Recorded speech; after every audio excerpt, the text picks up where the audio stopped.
Merci d'être là, ça fait quand même vachement plaisir que vous soyez aussi nombreux. On ne sait jamais, nous, avant tout ça, comment la presse va recevoir les films, si vous allez...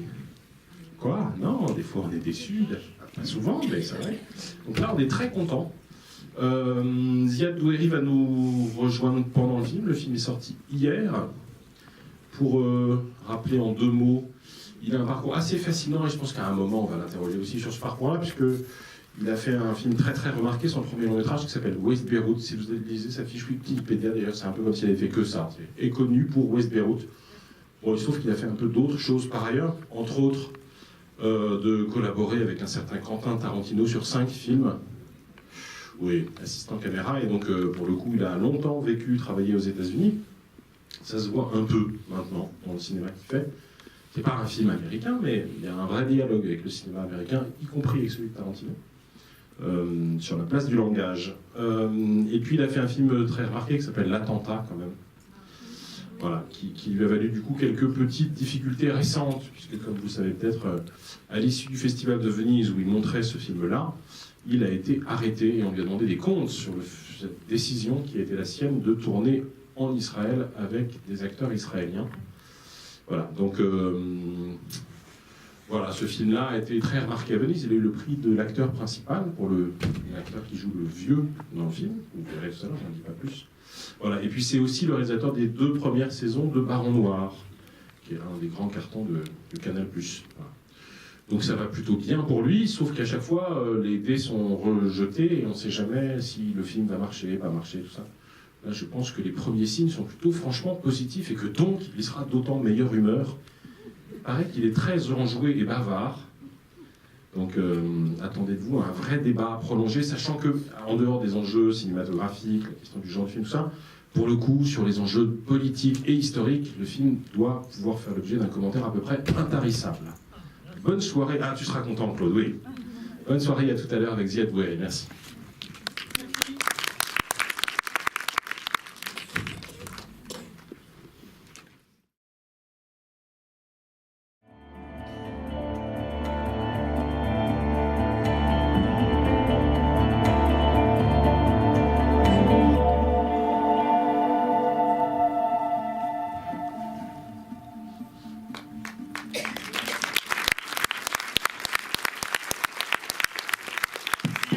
Doueri. Merci. Quelle belle salle. Vous savez, on passe 1 an, 2 ans de nos vies à faire le film. Je m'implique dans tous les aspects du film, jusqu'à la taille des sous-titres. Et on a toujours envie que le film se projette dans les meilleures conditions, vraiment. Le son, l'image, on le travaille. Et là, quand je suis venu il y a une demi-heure, j'ai à peine ouvert la porte parce que je voulais être sûr que le son est bien, que tout va bien. Et parce que je ne connais pas le Méliès. C'est-à-dire, je le connais, mais je suis nouveau ici. Il y a eu un « de reproche quand même. Non, je le dis, je suis nouveau à Paris. Donc, il y a plein de choses que je suis en train d'apprendre. Ça prend du temps en temps. Ah oui, à votre œil. Voilà. Mais elle est très très belle, la salle. Et je vous remercie tous d'être venus parce que ça fait très plaisir de voir des salles où les gens se sont déplacés pour... Vous savez, un film comme ça, avec des acteurs complètement non connus, avec un réalisateur complètement non connu, avec un sujet qui est quand même pas vendeur. Voir des gens qui viennent, ça fait vraiment très très plaisir. Après tout, on fait le film pour vous, pour le spectateur, pas pour les autres choses. Au passage, on peut remercier Alicia de Diafana, grâce à qui Ziad est là ce soir. Elle triche un peu, elle habite Montreuil. Et avoir des distributeurs qui habitent Montreuil, ça aide, je sais pas pourquoi. Mais... ça simplifie la garde des enfants, tout ça, c'est pas mal. Alors Ziad, on va commencer de façon très classique, mais en fait, on pourrait penser que tu as fait ce film en partant d'enjeux très globaux, généraux, politiques, etc. Et en fait, tu as au départ commencé à réfléchir sur ce film à partir d'une histoire de tuyauterie, comme dans le film. Au fait, tu sais Stéphane, cette histoire a commencé parce qu'il y a eu un incident exactement comme le film qui m'est arrivé. J'étais à Beyrouth il y a quelques années et j'avais une collection de cactus. J'adore les cactus, donc j'avais collectionné une centaine et je les arrosais chaque matin. Et j'habitais dans un ancien bâtiment où il y avait des fuites, il y avait des tuyaux qui cassaient. Et en plein arrosage, l'eau est tombée sur la tête de quelqu'un, c'était un des ouvriers. Et on a eu cet échange très semblable à ce qui s'est passé dans le film. Donc on a commencé à s'échanger des insultes. Ça est devenu un peu plus grossier et je lui ai jeté la grosse Ariel Sharon. Parce que j'avais constaté qu'il avait un accent palestinien et à cette époque, j'en voulais un petit peu. C'est très compliqué à expliquer, mais éventuellement, vous voulez savoir pourquoi. Donc, on a eu cet échange et Joëlle, la co-scénariste, elle était derrière moi dans l'appartement au 3e étage. Elle m'a dit, écoute, il faut peut-être que tu t'excuses. Donc, je suis descendu et je présentais mes excuses. Et c'était affaire close, c'était fini. Et c'est comme ça, en fait, que j'ai eu l'idée. J'ai dit, et si on commence une histoire où il y a un incident tellement banal, stupide, mais ça ne se résout pas. Et ça se complique. Et ça se complique de plus en plus en plus. Et ça ne s'arrêtait pas. Je dis, et ça peut... Est-ce que c'est crédible?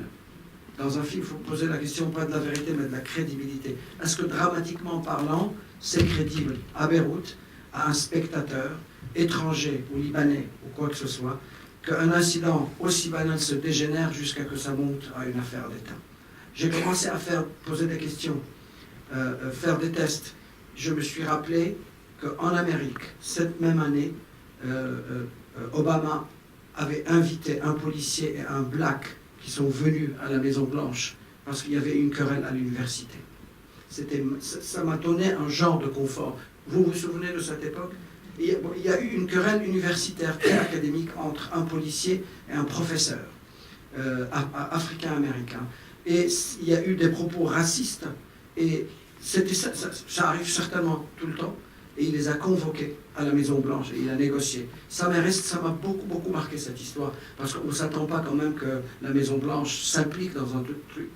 Donc je me suis dit, je pense que cette premise, comment on dit, cette démarche est crédible auprès d'un Libanais ou même auprès d'un Américain. Il n'y a personne qui s'est posé en France, dans tous les pays où ça a joué, personne ne s'est posé la question si c'est crédible ou pas. C'est crédible au Liban. Les mots peuvent conduire les mots, les paroles. C'est très très sensible dans mon pays. C'est très sensible les mots. C'est crédible partout. Enfin, en France, si je fais un accident avec toi, et je te dis, écoute, ça, ta espèce de... Oui. On était sur une poudrière en France. Ne compare pas la poudrière française à la poudrière libanaise. Non, là, on a trouvé des maîtres.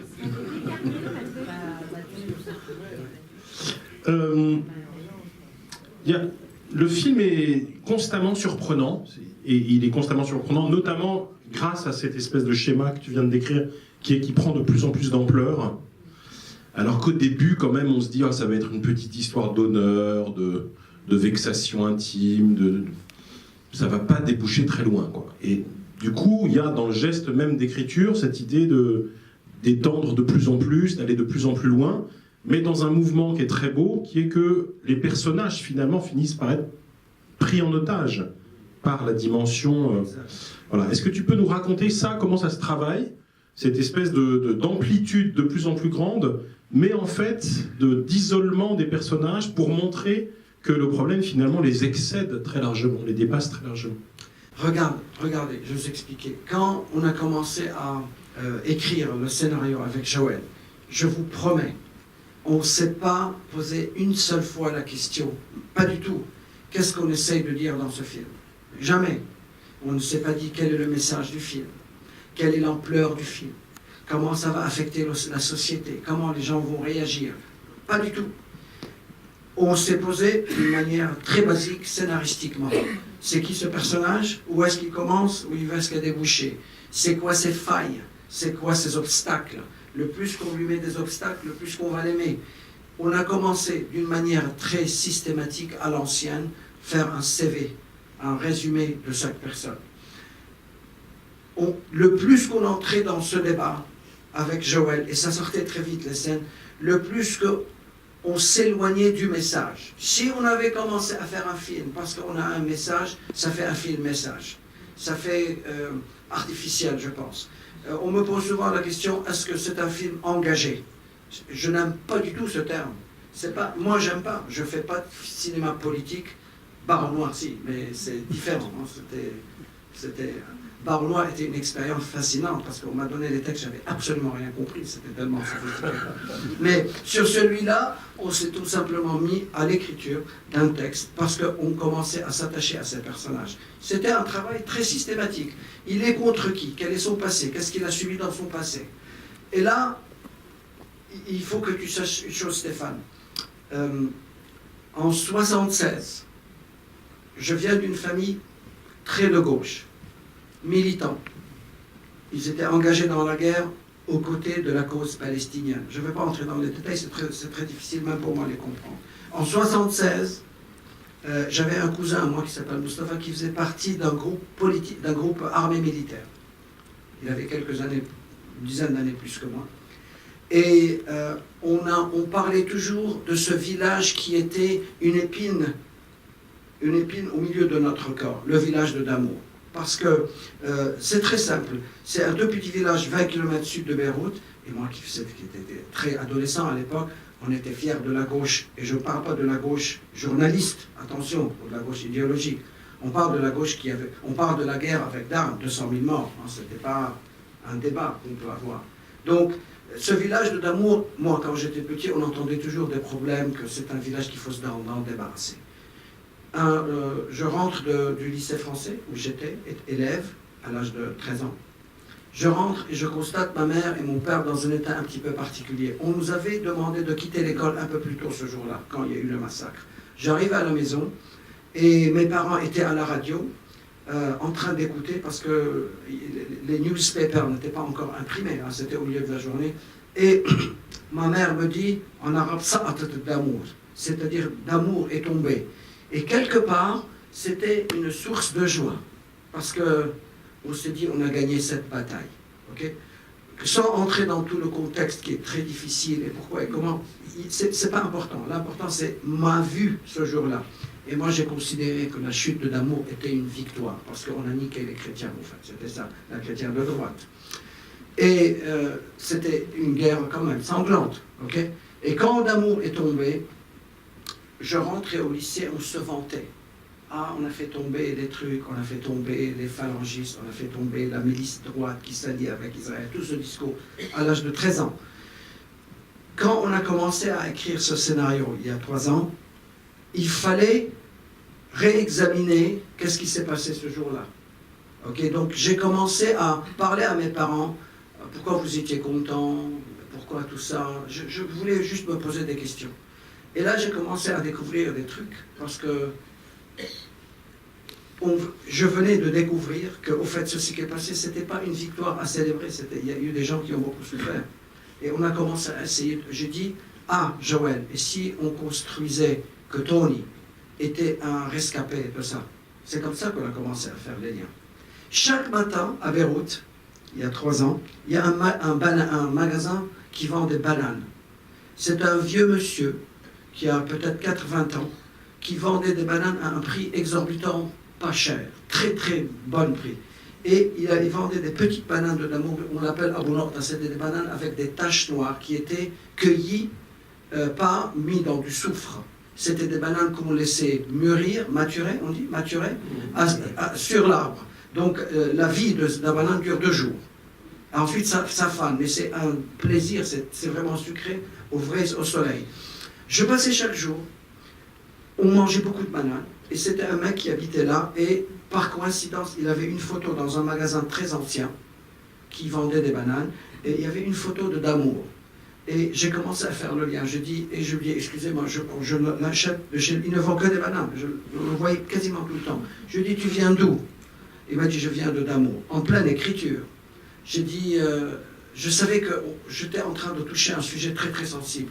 Il a commencé un petit moment à raconter son histoire et je lui ai dit, écoute, je voulais juste te poser une question. Qu'est-ce qui s'est passé en 21 janvier? Il m'a dit, ah, non, c'est lointain, il ne voulait pas en parler. Je dis, encore, explique-moi. Ah, il m'a dit, ah, ça c'est pas, il ne voulait pas en parler. Le fait qu'il ne voulait pas en parler me donnait encore plus curieux. Il fallait encore aller chercher plus dans l'histoire.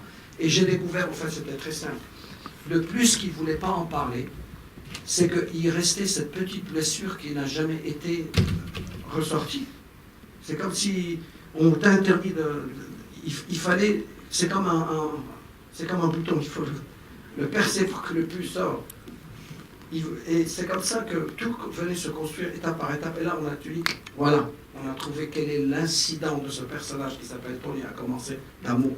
Et c'était un moment où moi, j'ai célébré à l'âge de 13 ans. Et on a considéré que c'était...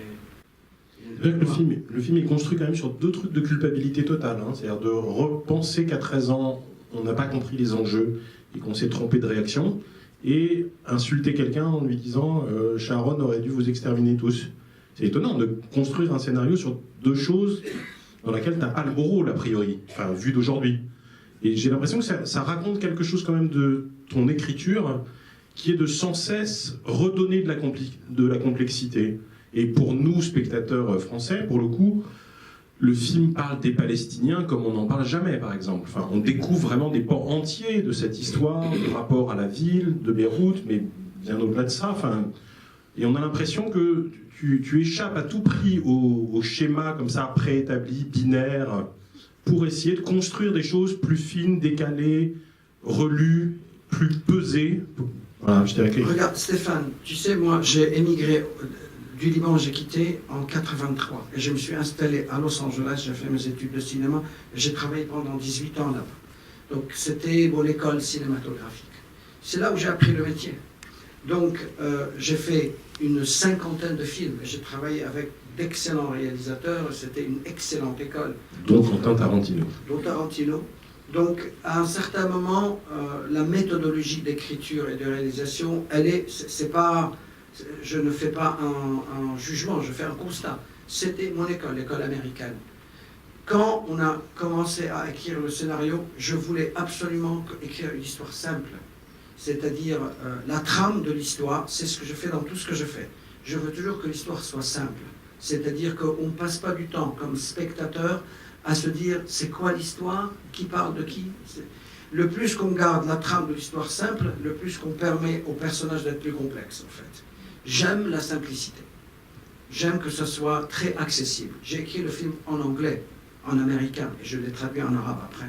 Parce que je sentais que le langage américain me convenait beaucoup pour ce film. D'ailleurs, L'Attentat, le film que je fais avant, je l'ai écrit en anglais. L'île a dit ça, je l'ai écrit en anglais pour le tourner en Amérique. Et West Beyrouth, qui était très autobiographique, je l'ai écrit en anglais et je l'ai traduit en arabe. Parce qu'il y a une certaine facilité. Je ne dis pas le cinéma américain, je ne parle pas de ça, je te parle de quand on était en train de manger ensemble, Stéphane, qu'est-ce que je t'avais dit? Je te dis, je ne parle pas de la vérité, je parle de ma vérité. Je ne fais jamais de jugement. Je me trouve très à l'aise avec la manière dont on construit le film en Amérique. Les films de procès, vous êtes d'accord avec moi, les Américains ont perfectionné ce genre. Ils sont très très forts dans le genre de procès. Ils adorent ça. Ça fait partie de leur culture. Donc quand j'ai commencé à écrire ce film à Beyrouth, j'avais loué toute une série de films américains, commençant par un excellent film. Il est extraordinaire. Jugement à Nuremberg. Un film qui dure 3 heures. Les amis, je vous assure, on n'écrit plus de films comme ça. C'est magnifique. 3 heures et il n'y a pas un clin d'œil. À quel point c'est nuancé. J'espère que vous le voyez, ce film. Il est extraordinaire. Ils vont tous me le réclamer à la sortie, arrête. Magnifique. On l'a pas vu. C'est en 1963. Il a été fait. Mais quel film! Mais c'est très très fort. Hein. C'est pas du entertainment, mais c'est très profond. J'ai loué aussi, j'ai acheté The Verdict de Sidney Lumet, Le Verdict avec Paul Newman. Putain, quel film. Mais magnifique. C'est du très très grand cinéma. C'est des histoires extrêmement simples. Kramer contre Kramer. 12 hommes en colère. Hein?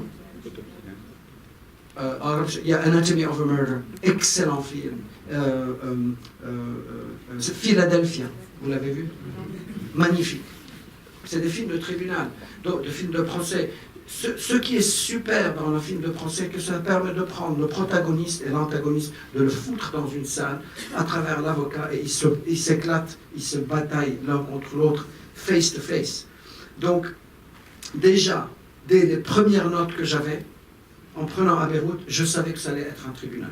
Je le sentais. C'est-à-dire, les premières scènes que j'avais écrites, avant même de penser à l'histoire, c'était des scènes qui me sortaient, c'était les scènes de tribunal. Ça sortait. Je les voyais que bon, ces deux personnes, ils vont se battre au procès. Et là, j'ai engagé ma mère, parce que c'est une avocate. Et j'ai dit, maman, tu vas être conseillère juridique sur le film. Et elle a été impliquée. On a commencé à rechercher quelles sont les lois libanaises par rapport à une insulte. Et d'ailleurs, la loi libanaise, elle est très proche de la loi française. Et effectivement, il y a des lois libanaises qui disent, si je t'insulte comme sale, tétesse, espèce de, ça passe. Mais si j'insulte la religion ou l'identité de quelqu'un, c'est un délit. Et si on peut, il y a une loi utilisée dans le film, si je vous insulte, et vous insultez votre religion ou votre nationalité, et vous pouvez prouver au juge, vous m'avez frappé parce que ça vous a mis dans un état émotionnel extrême, vous pouvez être acquitté. Alors là, j'avais maintenant pas seulement un cas juridique, un cas psychologique, mais j'avais un cas juridique. Et là, j'ai commencé à travailler avec ma mère. Bon, on a eu énormément de disputes sur les lois, parce qu'elle, la maline, chaque fois que ça...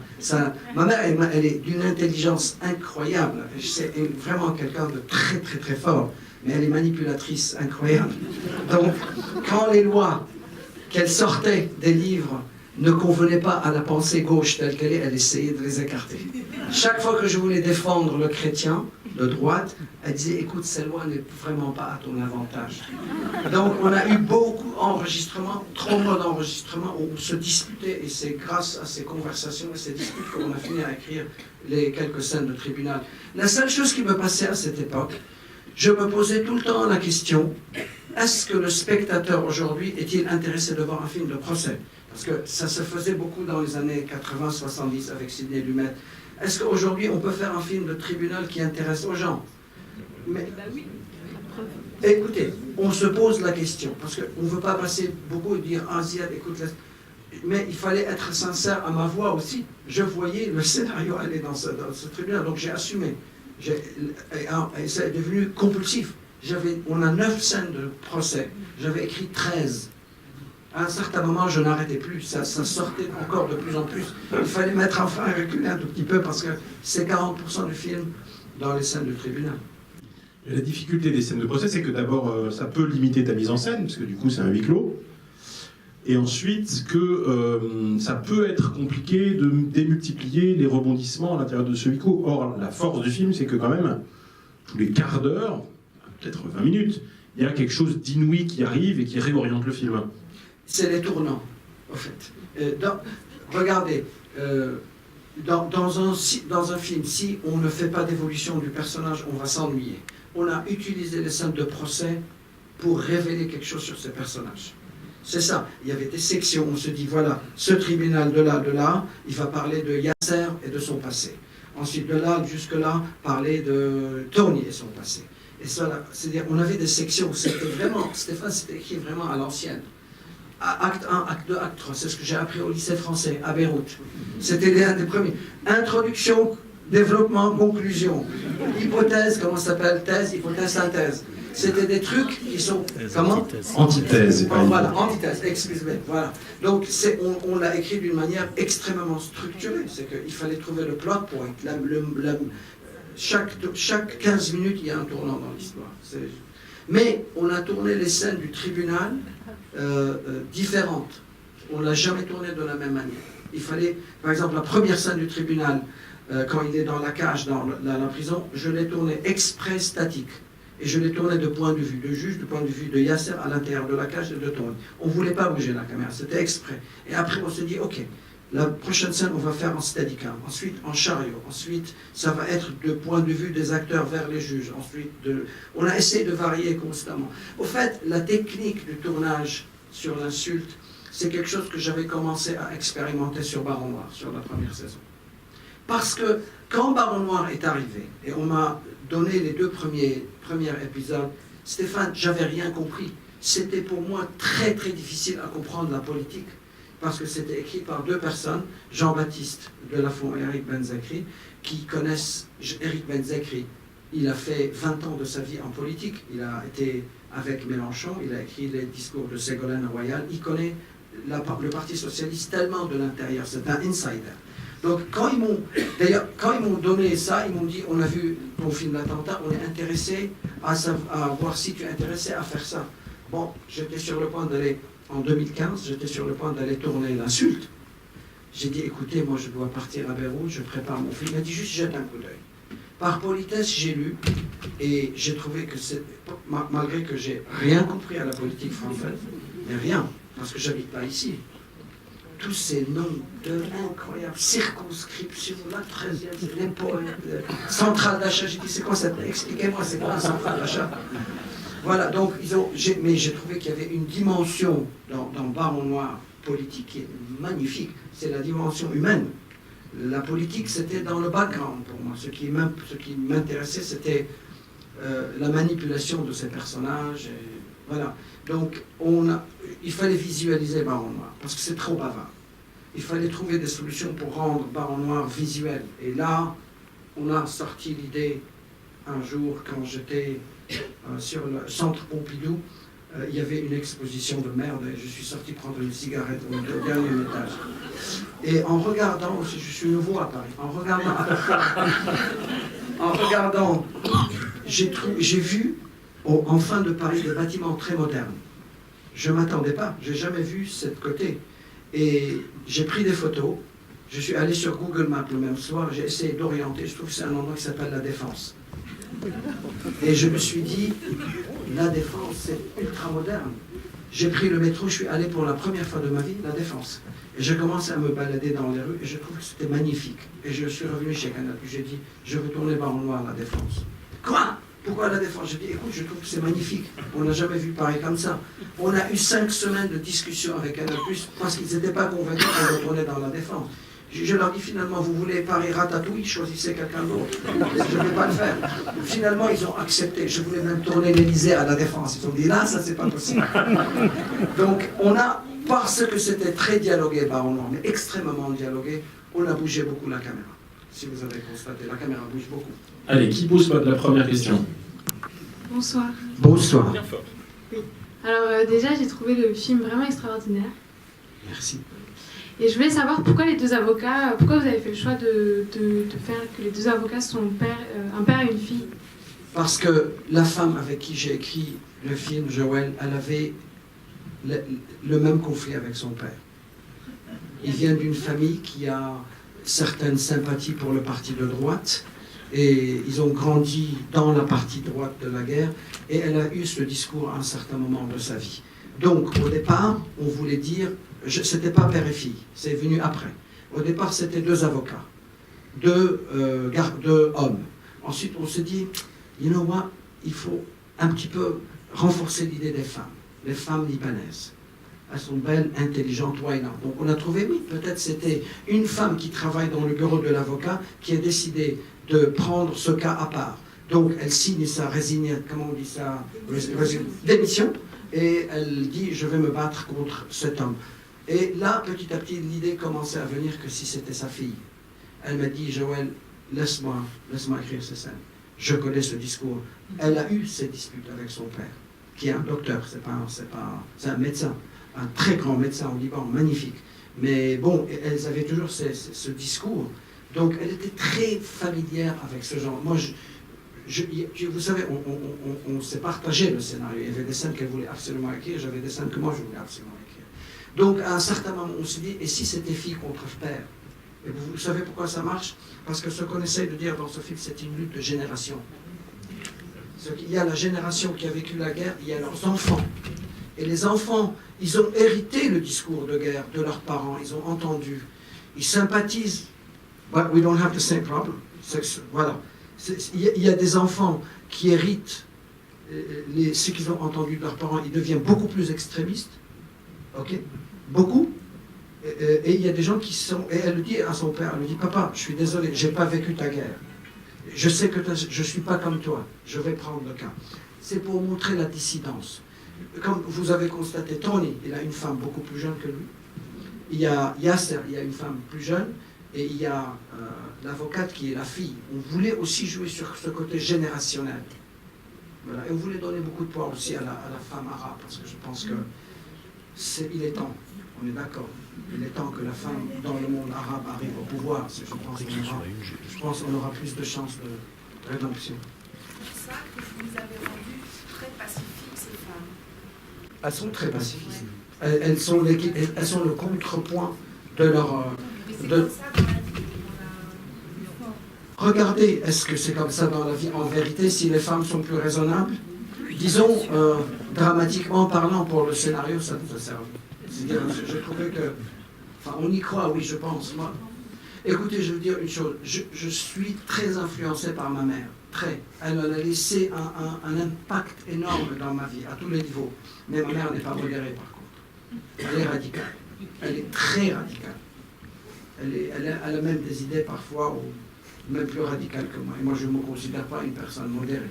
C'est pour ça que le film, à propos, n'est pas un film balanced. Je prends un parti. C'est que mon parti, il change. Je prends le parti de celui-là. Ensuite, je change, je bascule. J'étais pas neutre dans le film. C'est pas vrai. Il y a des gens qui disent que le film, il est neutre, il est correct. Pas du tout. On n'est pas du tout neutre. C'est pas intéressant dans notre réalité. Il faut prendre une position. Il faut les radicaliser. Et la radicalisation équilibrée, c'est un concept compliqué, quand même. Oui, madame. Alors, j'ai tellement aimé votre film que j'ai vu au Trianon dans le cadre du festival franco-arabe. Vous étiez déjà là.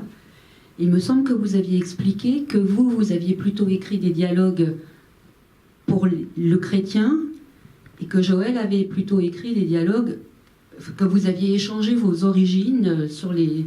Est-ce que vous pouvez revenir là-dessus? Je vous dis que je l'ai vu 2 fois parce que vraiment la première fois, j'avais tellement été émue et je me suis dit, il faut... J'en vois plus et j'ai vu plus de choses aujourd'hui. Regardez, je ne vais pas encore vous noyer dans tous les détails. Un écrivain, un cinéaste, il a son propre processus qui est toujours pas très clair. C'est une voix intérieure qui nous parle. J'essaye souvent, dans ma communication avec la presse ou les spectateurs, d'être le plus clair parce que c'est complexe dans la tête. Je ne veux pas donner cette impression que je suis un être intellectuel ou cérébral ou analytique. Je ne veux pas. Je ne suis pas comme ça. Je réagis beaucoup plus instinctivement. Je vais vous raconter une toute petite histoire. Je sais que ça va ouvrir un débat. Je vous prie, les amis, ne rentrez pas dans le débat. C'est très subjectif et c'est très normal. Je ne fais pas un jugement. De nouveau, je fais un statement. C'est ma vérité, c'est mon point de vue. Toutes les scènes de l'avocat, du chrétien, je les ai réécrites parce que j'étais furieux contre ceux qui m'ont interdit mon film précédent. J'avais fait un film dont j'étais très attaché à ce film. Je pensais que j'avais réussi ce scénario qui s'appelait L'Attentat. Le film L'Attentat qui était basé sur le livre de Yasmina Khadra. Je l'ai fait, on était très très contents et on a tourné. Quand le film est sorti, il allait sortir à Beyrouth, il y a un groupe qui ont fait une campagne vicieuse et méchante, énorme, et ils ont réussi à convaincre 22 pays arabes, la Ligue arabe ça s'appelle, d'interdire le film. Ça m'a fait chier. Parce que j'ai passé 5 ans sur ce film, je me suis beaucoup battu pour regagner les droits de Universal Studios avec qui j'ai développé le film. J'ai mis mon avocat avec Jean Bréa et Rachid Bouchareb qui ont une société en France, 2 ans de négociation avec leur avocat. C'était une galère pour faire ce film. Quand je l'ai fait, j'étais très content. Pour un con venir et dire, toi, tes collabos, on va interdire ton film, ça m'a mis hors de moi-même. On ne fait pas ça. Imaginez-vous en France, quelqu'un fait ça. C'est pas normal. Quand ce groupe m'a attaqué, c'est un groupe qui est très existant aujourd'hui, il est très fort, et ils sont pas sympas. Okay? Quand ils ont arrêté mon film, je l'ai pris très personnel. C'est pas que on m'a arrêté une publicité ou on m'a arrêté la voiture. C'est un groupe qui a systématiquement fait du lobby avec le gouvernement libanais pour interdire ce film. Ils ont gagné la guerre en 2012. Point, c'est tout. L'attentat est sorti dans tout le monde, sauf dans mon pays et des autres pays arabes. Je l'ai mal pris, très mal pris. Je vous jure, pendant 1 an presque, je le digérais mal. On vous arrache quelque chose qui a envie que ton peuple voit ton film. C'est quoi cette connerie? Ok, 2017, 2015, je commence à écrire le scénario avec Joël, l'insulte, et j'ai senti que les scènes de l'avocat chrétien Wajdi Webb c'est la réponse à l'interdiction. Voilà. C'était ma seule manière où je peux. J'ai réécrit et réécrit et réécrit des scènes pour qu'il soit anti ce groupe. Ce qu'il a dit, toutes les phrases qu'il a dit, c'est ça ce qui a fait ce groupe de nouveau Furax en 2017 quand le film est sorti au Liban. Parce que lui, il représente, ils ont compris ce groupe qui existe au Liban. Okay, et je vous le dis sans faire de statement, hein, on a dit on ne va pas faire un jugement. C'est un groupe de gauche. C'est la gauche radicale qui s'attaque énormément à ce film. Quand ils ont vu le film, j'avais des amis qui ont vu dans la projection de presse, le mec s'est levé, il est sorti, il a dit je vais casser ce film. Et ils ont monté une campagne contre l'insulte énorme. Ils ont fait tout pour interdire ce film.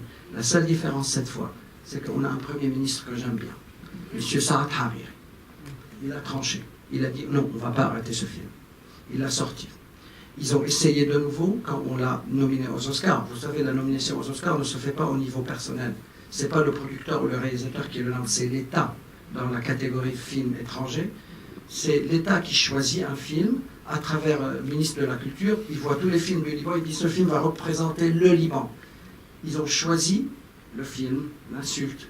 Et quand ce groupe a appris qu'on va le présenter, ils ont dit comment le Liban, l'État libanais peut présenter l'insulte aux Oscars alors que le réalisateur c'est un collabo. Hariri intervient de nouveau. Et il a dit ce film va représenter les Oscars. Le 10 septembre, je suis arrêté à l'aéroport et mis en prison. Par délation. Le lendemain, Hariri, le même soir, en réunion avec Poutine, reçoit un coup de téléphone de mon producteur. Il lui dit écoute, c'était à 11h de la nuit à Moscou, il a dit Ziad Barry, il a été arrêté parce que ce groupe ont déposé une plainte et l'armée était obligée de m'arrêter parce que j'étais en Israël 5 ans. Hariri appelle du bureau à Moscou, il appelle le juge d'instruction militaire, il dit vous relâchez Douari tout de suite. Pour répondre à ta question, les scènes qui ont été écrites pour l'avocat, c'était ma manière de répondre à ces gens parce que j'étais très mal, j'étais furax. Attaquer le film, cracher sur l'écran, tout ce que vous voulez. Non. Non, pas ici. Donc, pour répondre, je ne sais pas si j'ai répondu à votre question, mais c'est quelque part c'était ma manière de dire non, just leave us alone. Vous voulez faire votre guerre, faites-la, mais laissez-nous les réalisateurs nous s'exprimer. Personne n'interdit un film, c'est inacceptable. Donc le sous-texte, par ailleurs, qui n'a pas été explicité là, c'est que la co-scénariste, donc Joëlle, est chrétienne, elle. Écoutez, quand je dis chrétienne, et moi je viens d'une famille musulmane, c'est pas qu'on est religieux. Je suis tellement pas religieux, vous ne pouvez pas vous imaginer à quel point. Mais au Liban, vous êtes catégorisé selon votre religion. Sur votre carte d'identité, on met la religion, on met le secte. Joël, elle est exactement la même. On est des agnostiques, on est beaucoup plus... on est extrêmement libéraux, en fait. Mais je vous parle de mon background. J'étais élevé dans une famille... Et ma mère, elle était extrêmement laïque, elle y est toujours. Mais au Liban, c'est particulier, je ne sais pas comment l'expliquer. On vous associe par rapport à votre religion et pas par rapport à vos idées politiques. C'est un peu plus complexe au Liban, je n'arrive pas à trouver les bons mots pour vous l'expliquer. Mais... Donc elle vient d'une famille, disons, de politique chrétienne. Je viens d'une famille d'une politique musulmane, mais on n'est pas du tout religieux, tout sauf ça. Vous dites que le film n'est pas neutre, et j'aimerais bien savoir comment vous l'entendez. C'est-à-dire, moi personnellement, disons dans mon petit monde, je ne vois pas comment ce film-là, bien qu'il montre des affrontements, etc., peut provoquer les réactions émotionnelles dont on parle dans le film, à ce point-là. C'est-à-dire que, comme vous dites, on ne vit pas sur le même baril de poudre en France, et bon, c'est comme ça. Merci. Quand je dis que le film, que je ne suis pas neutre, c'est-à-dire, vous savez, le mot neutralité, c'est que ni ça, ni ça. Ni ou ni, je ne sais pas comment ça s'appelle. J'ai pris une position très radicale. J'ai dit, je veux montrer le point de vue du chrétien Tony. Et ensuite, on est avec lui, on le déteste, on l'aime, mais on est avec lui. Ensuite, je veux montrer la position de l'autre. C'est qui ce mec, c'est qui l'autre. C'est que je prends parti, c'est que juste ça bascule, ça 15 minutes. Donc je prends parti, mais ça change. Je ne reste pas sur une ligne de pensée. On montre petit à petit que c'est deux personnes qui se ressemblent. Ils se ressemblent au niveau le plus simple. Ils se ressemblent parce que les deux sont humbles, les deux sont dignes, il ne s'accuse pas.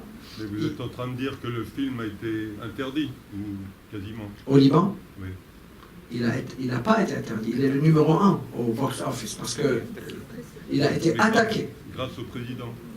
Grâce au Premier ministre, oui. Il a été attaqué, mais il est sorti et il a fait le plus nombre d'entrées au Liban. Mais ça a radicalisé un tout petit peu la population. En grande partie, l'audience était chrétienne. En grande partie. Ça, bon, c'est la vie, il ne faut pas chercher beaucoup, c'est comme ça. Mais c'était une expérience formidable, mais magnifique.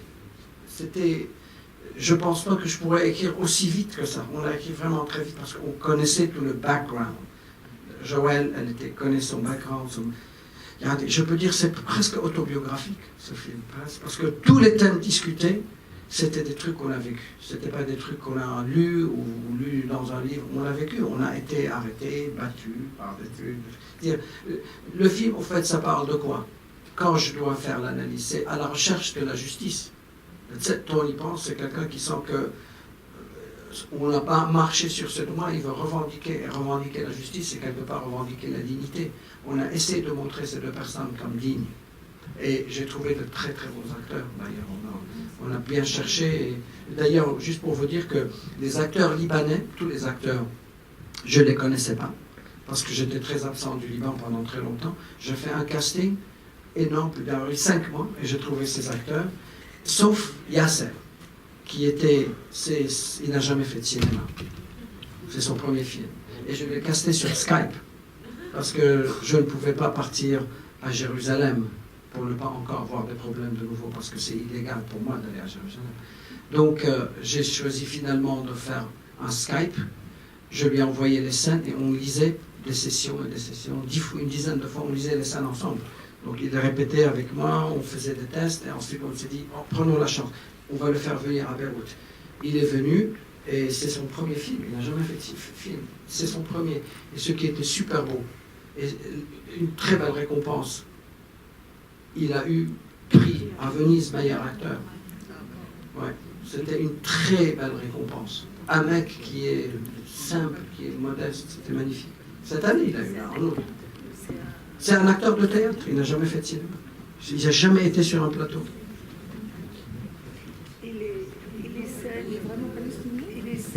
scènes d'amour, les scènes que l'on voit de ce qui s'est passé, est-ce que ce sont les scènes des archives? On les a achetées. On a cherché très très fort. Et on a acheté Agence France Presse, Associated Press, et quelques images, je pense, encore une agence française, ou Reuters. Et les films de l'hélicoptère de l'armée libanaise, on les a trouvés. Et tout ce que vous avez vu, c'est les seules archives qui existent. Il n'y a pas plus que ça. Voilà, c'est tout ce qu'on a trouvé. On a cherché pendant 6 mois, même plus. J'ai cherché partout. Sur Internet, il y avait beaucoup d'images. On voulait être sûr que ces images doivent être vraies. Parce qu'on ne veut pas être attaqué sur la non-authenticité de ça. On peut mentir partout, mais pas sur les archives.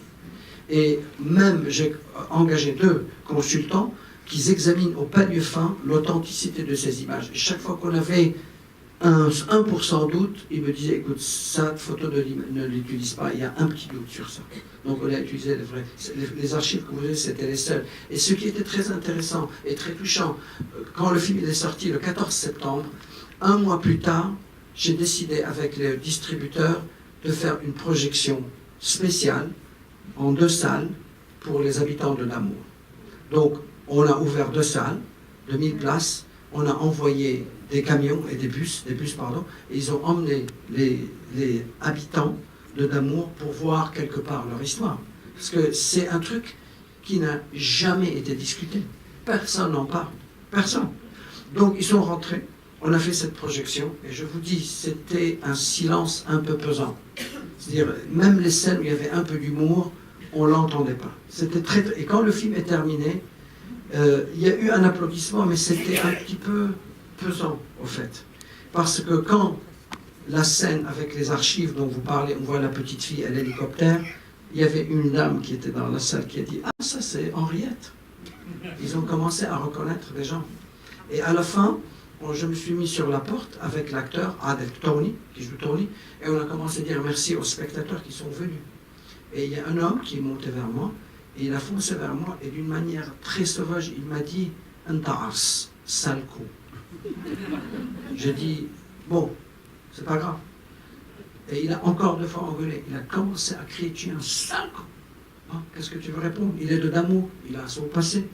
Je dis « Excusez-moi, monsieur, je comprends votre colère, mais pourquoi vous êtes fâché? Qu'est-ce que je vous ai fait ?» Il m'a dit « Parce que tu aurais dû faire ce film il y a 25 ans. » Je lui ai dit « Il y a 25 ans, j'étais petit, je ne pouvais pas faire le film. » Et il m'a enlacé, il a commencé à pleurer. Donc c'est une histoire qui est très proche à son peuple, on n'en a jamais parlé. Voilà. Oui, moi aussi j'ai trouvé ce film formidable. Donc je ne fais que répéter ce que tout le monde peut dire. Je le trouve très instructif pour nous. Je pense aussi que je me disais que peut-être avec des enfants, je ne sais pas quel âge, c'est un film qui permet de discuter, d'échanger sur les différences, sur le pourquoi de ces différences. Et par contre, il y a un petit détail qui m'a un peu gênée, c'est un peu la happy end à l'américaine, mais c'est surtout la position de l'avocat du chrétien qui finalement est très heureux de cet acquittement. On n'attend pas tout à fait cette réaction, même si on peut la justifier, bien évidemment, puisqu'il a pu expliquer des choses pour son client. Et voilà, ça m'a un petit peu dérangé. J'ai trouvé que c'était la... C'est sa fille. Pardon? Mais justement, ça peut être sa fille. Il est quand même avocat. Je vais vous répondre. Par contre, j'aime beaucoup ce que vous avez dit, que c'est un peu à l'américaine. Est-ce que les Français préfèrent une fin tragique? Vous aimez les fins tragiques? Non, moi j'aime les fins positives. Je suis positif, madame. Moi je suis très optimiste dans la vie. J'aime qu'on nous donne de l'espoir. J'aime beaucoup l'espoir. Et je sais d'où je viens. On voulait donner cette voilà. Regardez, la plus grande décision qu'il nous a pris, Joël et moi, à prendre, c'est le verdict final. On a fini le scénario. On était très contents du scénario. C'est que juste, on n'arrivait pas à dire, est-ce que le verdict final doit être guilty or not guilty? Alors, coupable ou non coupable?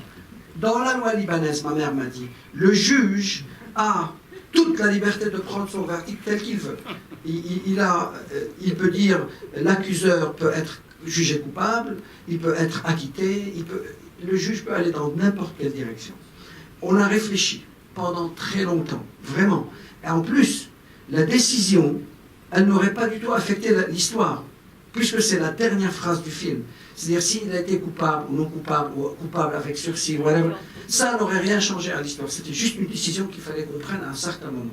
Après avoir beaucoup réfléchi, on s'est dit, c'était non coupable. Pourquoi? Je vais vous expliquer pourquoi. C'était non coupable pour plusieurs raisons, en fait. Le plus qu'on pensait, le plus on était convaincu non coupable. 1. Tony, il a eu sa réponse. Voilà. Il a poursuivi la justice. Il a eu la scène d'avant quand le mec vient chez lui, il lui dit « je m'excuse ». Donc, j'ai mis la caméra, j'ai dit à l'acteur Tony, je lui dis « Tony, quand la juge va dire non coupable, je veux que tu me donnes un lot calme, que tu es OK avec cette...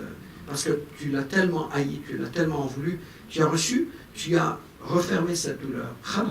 C'est réglé. Donc, donne-moi ce regard de serein. Il a très très bien fait. Et comme vous le savez, à propos, tout a été public dans ce film. C'est-à-dire, les nouvelles sont sorties du tribunal, le pays est parti en couille, en feu, tout le monde, sauf l'excuse. Ça reste un truc privé entre les deux. Il fallait que personne ne le sache. Et quand il rentre, et il boite à la fin, il s'assied, l'avocat regarde, et ça reste un secret entre deux, on voulait le garder. La raison qu'on a choisi non coupable, parce que, on a senti que Tony, il est OK, il s'est réconcilié, quelque part. Ça ne le gêne pas du tout que l'autre est innocenté. Deuxièmement, la juge, elle a pris sa décision basée sur quoi? Et c'est peut-être, j'aurais pu ajouter une petite phrase à la fin de la juge, je ne sais pas pourquoi, maintenant je regrette. Elle a dit, on a examiné ce que les deux avocats ont dit, et on a fini à conclure, et elle a dit, on a pris notre décision basée sur comment le problème a commencé. Et là, j'aurais dû ajouter une phrase, et je m'en vais un tout petit peu parce que je n'ai pas pensé. Elle a jugé, elle a pris tous les arguments de l'avocat, de la défense, et tous les arguments de le plaintiff, comment on dit, oui, de l'accusateur. Et face à ces deux décisions, les deux étaient très valables. Et c'était complexe. Elle parlait de grands thèmes. L'insulte, l'agression physique, tout ça. Et finalement, elle a pris la décision, les trois juges ont pris la décision basée sur quelque chose de beaucoup plus banal. Comment le problème a commencé? Qui est le plus fautif? Si on pense franchement qui est le plus fautif, c'est Tony. Parce que c'est lui qui a cassé le tuyau. C'est ça. Elle a pris la décision sur un truc très banal. J'aurais dû ajouter cette phrase pour que ça soit un peu plus compréhensible. Elle le dit. Elle a dit... Vous l'avez compris. Très bien. La troisième chose qui nous a intéressés dans le nom final, c'est que la fille dit à son père, qui te dit que tu vas gagner? Et elle a gagné le tribunal, mais elle a fait perdre son père. Donc elle est dans une situation un peu plus délicate. Elle a gagné le procès, mais elle a fait perdre son père. Donc on a pensé que la décision non coupable, dramatiquement, marchait plus. Et croyez-moi, on a passé beaucoup de temps à réfléchir à cette histoire. Ça marchait beaucoup plus. Ça donne une fin un petit peu aigre-douce. Bittersweet. Tu vois ce que je dis? Moi, j'avais une question, effectivement, quand tu dis que tu te demandais si ça allait intéresser les gens ou pas. C'est quand même un sujet qui est extrêmement d'actualité. Aujourd'hui, les enjeux nationalistes, les enjeux de territoire, tu le vois en Europe, tu le vois au Moyen-Orient, peut-être moins en France, mais on l'a vu récemment en Espagne. Moi, je suis de Barcelone. C'est beaucoup en Espagne. Tu l'as vu, mais tu le vois partout. Tu le vois en Italie, tu le vois beaucoup aujourd'hui en Europe de l'Est. Donc, c'est quand même un sujet qui est extrêmement d'actualité. Moi, j'avais deux questions. La première, c'est que quand tu vois, tu viens de parler de la fille qui gagne par rapport à son père, c'est aussi la génération, et quelque chose de très optimiste, c'est aussi la génération de ce qu'elle dit, moi qui n'ai pas connu la guerre, et c'est elle qui gagne, parce qu'elle construit autre chose. Et il y a un deuxième enjeu, je trouve qu'il y a un enjeu et un débat philosophique qui est, est-ce qu'on peut ou pas échapper à son passé, échapper à l'histoire de ses parents, échapper à son destin, est-ce qu'on est quelque part le produit de son éducation, le produit de ses souffrances, ou est-ce que quelque part il y a de l'espoir? Et toi, dans ton final, il y a de l'espoir. Et moi, je me pose cette question quand je vois ce qui se passe aujourd'hui, par exemple, au Moyen-Orient, avec des gens qui rentrent, avec des mômes qui ont été bombardés, qui ont connu des choses très violentes, très jeunes. Qu'est-ce qu'on a comme espoir pour demain? Regardez, c'est une très bonne question qui est aussi un peu complexe. Est-ce que personne ne va te dire on est contre la réconciliation? Oui, c'est un film qui parle de la réconciliation. Est-ce que c'est possible? Est-ce qu'on peut... Je vais te donner une réponse qui est vraiment ma réponse. Et ne sois pas déçu si je te dis, mais elle est très vraie, elle vient de mon cœur. Dramatiquement parlant, pour moi, en tant que cinéaste, j'ai trouvé que c'était la réponse que je voulais. Je ne peux pas parler aujourd'hui au nom d'une société. On ne sait pas. Je ne suis pas un philosophe. Je ne suis pas un ONG, on dit organisation, ONG. Je ne suis pas un politicien ou un changeur social, ou un psychologue ou anthropologue ou sociologue. C'est des thèmes très chargés. Aujourd'hui, on utilise le mot politique partout. Je peux faire aujourd'hui un film porno et on va trouver toujours un truc politique dans cette histoire. Non, mais juste pour vous dire, certainement, il y a un message que vous, les spectateurs, vous allez extraire de ça. Okay? Moi, j'ai trouvé que dramatiquement, je parle pur cinéma, on est des cinéastes après tout, qu'après avoir chargé l'audience, vos spectateurs, pendant tout ça, avec beaucoup de tension, il fallait quand même que là, je ne voulais pas une fin tragique. Je ne voulais pas. C'est bien le feel good. Comme vous dites à l'américaine, ça peut s'appeler comme vous voulez. J'avais besoin de cette... C'est pas très manichéen. C'est pas manichéen. C'est pas du tout manichéen. Non, mais moi, pas du tout. Je voulais une belle fin. Voilà, je voulais une fin qui donne de l'espoir. Je pense qu'on en a besoin dans un conflit aussi complexe que ça. Mais dans un film très tendu, il y a beaucoup de tension, la haine, ça monte, ça monte, ça monte. C'est deux têtes de mules, machos qui se battent. Il fallait à la fin que ça se résolve. Et j'ai trouvé que c'est... C'est deux souffrances, c'est deux histoires. Oui, mais moi, je suis quelqu'un de très optimiste. Je suis optimiste dans ma vie, c'est comme ça. Je ne peux que me refléter dans le scénario. C'est la fin qui me... J'ai travaillé avec un excellent musicien qui fait la bande de musique. C'est un Français qui s'appelle Éric Neveu, que j'ai découvert dans un film extraordinaire. Vous avez vu le film Intimité de Patrice Chéreau? Très beau film. Excellent ce film. Hein? Eh ben, je l'avais écouté il y a 10 ans. J'ai trouvé que la bande sonore était magnifique et je l'ai contacté sur l'attentat. Et c'est devenu quelqu'un que je travaille avec. Magnifique. Parce qu'il a un mix de l'électronique et de musique acoustique. Je ne voulais pas mettre de la musique orientale dans ce film. Allez-y. Bravo Ziad pour Merci. ce film. Donc le film s'est terminé avec une réconciliation silencieuse. Vous pensez qu'au Liban ça peut arriver, et vous, est-ce que vous êtes prête un jour à vous réconcilier avec la partie politique ou la partie qui a empêché votre film d'être publié dans les 22 pays? Je savais que cette question allait sortir. Elle doit sortir. Il faudrait que tu finisses le débat sur Vive la gauche radicale libanaise, et on aurait fait progresser le débat. Je te promets qu'on ne fera pas un débat de cette question.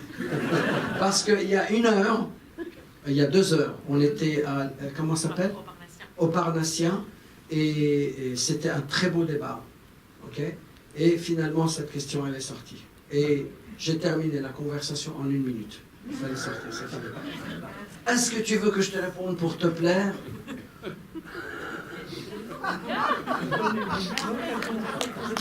Je vais t'expliquer une chose, et c'est très sincère. Le groupe dont on parle, tu le connais. On n'a pas besoin de mettre des noms parce que la plupart des Français ne sont pas très au courant de ce groupe. Okay? Mais c'est un groupe très actif. Un des membres les plus actifs de ce groupe est un très grand réalisateur. C'est Ken Loach. Okay? Un des membres très actifs de ce groupe, c'est Roger Waters, le mec de Pink Floyd. Donc c'est des très grands musiciens, c'est des très grands réalisateurs que j'adore leur truc. Donc dans la philosophie des choses, on ne veut pas attaquer d'autres artistes, on va respecter le des autres. Donc j'ai fait un pari avec Kamel El-Basha, l'acteur. Quand Kamel El-Basha suit mon histoire, ensuite juge, mais suit mon histoire, laisse-moi finir. Quand Kamel El-Basha a gagné le prix à Venise, on était très contents. Pour la première fois, depuis Jésus-Christ, jusqu'aujourd'hui, c'est la première fois qu'un Arabe gagne un prix à Venise. Okay? Et c'est pas un petit prix, c'est pas une petite sucette, c'est un très grand prix. Il y en a eu en 32 après Jésus-Christ, mais vous l'avez oublié, on réécrit toujours l'histoire. Ouais. Quand il a eu ce prix, pour la première fois, un Palestinien, il est rentré à Jérusalem, et il était très fier de ce prix, vraiment un prix qu'il n'a jamais joué dans un film, qui a été 2 ans en prison. Il était emprisonné pour des luttes politiques. C'est quelle jolie émancipation, quelle joie qu'il gagne. Il arrive, il contacte Ramallah, il veut montrer le film. Il nous appelle, j'ai dit, Kamel, je te donne le film gratuit. Montre-le tant que tu veux. Je veux que tu le montres, que tu le partages. No problem. Eh bien, ce groupe dont tu évoques, ils ont fait un boycott, ils ont interdit le film. Il n'a jamais été sorti à Ramallah. C'est très, très triste. J'appelle le même jour, il est allé pour présenter le film 1 heure avant, la ville, la mairie de Ramallah, ils disent on va interdire le film. Il a pleuré, Kamel El-Basha. Il n'y croyait pas. Il était tellement fier. C'est un mec d'une simplicité, tu ne peux pas possible. Alors, j'ai déclaré la guerre à ces crétins. J'ai dit, ok, dorénavant, vous m'avez attaqué. J'étais arrêté au tribunal militaire. Vous avez dit toutes les ordures. Je vous déclare la guerre. Avant-hier, j'appelle Kamel. Je dis, Kamel, regarde, on va donner à l'être humain une chance d'émancipation, une chance de pardon. Tu dis à ces gens, ils ont un choix. Je te jure, il y a 2 jours, on s'est parlé. Tu appelles le mec, le patron de ce groupe, qui est à Ramallah. Okay? Je lui dis, si ce mec, il revient sur ses pas, et il permet le film de sortir dans les salles, et toi tu vas le présenter comme c'était supposé être il y a 2 mois, j'arrête ma bataille. Sinon, je continue ma bataille. Et je parle de ce groupe, je les dénonce à tort et à travers. C'est devenu comme une certaine mission pour moi. Je les dénonce, New York Times, LA Times, Le Monde, BFM TV. Je ne laisse aucun cas de permettre à des gens d'interdire la liberté d'expression. Vous n'avez pas le droit de le faire. That's it. Tu n'interdis pas les gens à s'exprimer. Attaque la politique tant que tu veux. Laisse-nous, les artistes, faire notre film. Je veux travailler avec un juif, ou avec un crétin, ou avec un athée, ou avec un jupitérien. Vous ne pouvez pas me dire à moi avec qui tourner. J'ai entendu crétin, moi, mais je... J'ai dit crétin? Oui.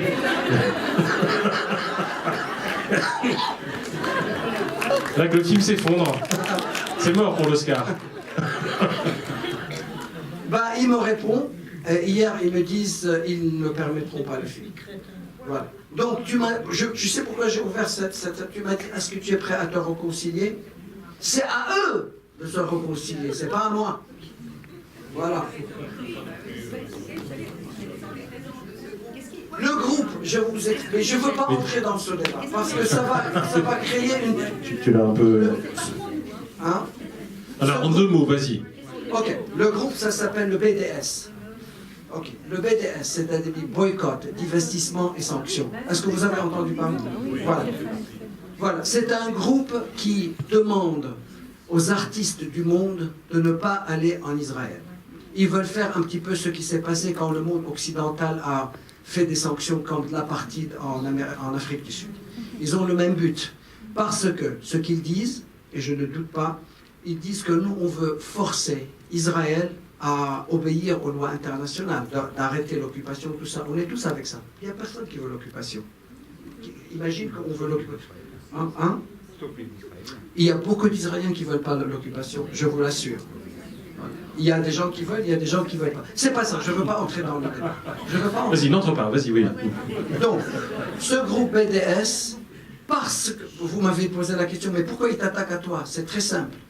Quand j'ai fait le film L'Attentat, je suis allé le tourner en Israël avec des acteurs juifs. Pour eux, un citoyen libanais qui va en Israël est en train d'encourager ce qu'on appelle la normalisation avec Israël. Ils ont considéré ce que j'ai fait un acte de traîtrise. C'est simple, c'est vraiment aussi simple que ça. Leur campagne, elle a été basée, Ziad Barry, il a trahi la cause palestinienne, alors qu'ils ne comprennent rien du tout de ce que moi j'ai subi. C'est pour ça, quand mademoiselle, tu me demandes, tu dis, est-ce que tu es prêt à te réconcilier? C'est pas moi qui leur ai fait la guerre, c'est eux qui ont fait la guerre. C'est eux qui ont réussi à interdire le film L'Attentat dans 22 pays. C'est pas normal. Si vous pensez que c'est normal, je suis pas d'accord avec vous. Si vous pensez que c'est normal, vous quittez la salle tout de suite. D'ailleurs, c'est ce qu'on va faire quand même. Merci beaucoup, Ziad Barry. C'était sympa. Merci beaucoup.